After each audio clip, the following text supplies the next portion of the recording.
Cara mengembalikan virus and threat protection yang hilang. Search Windows PowerShell.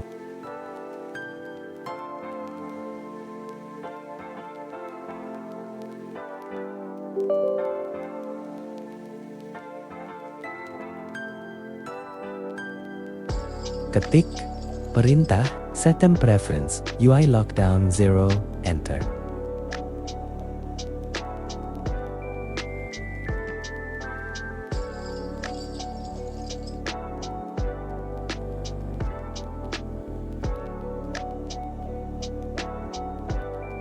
Kalau sudah begini, berarti oke.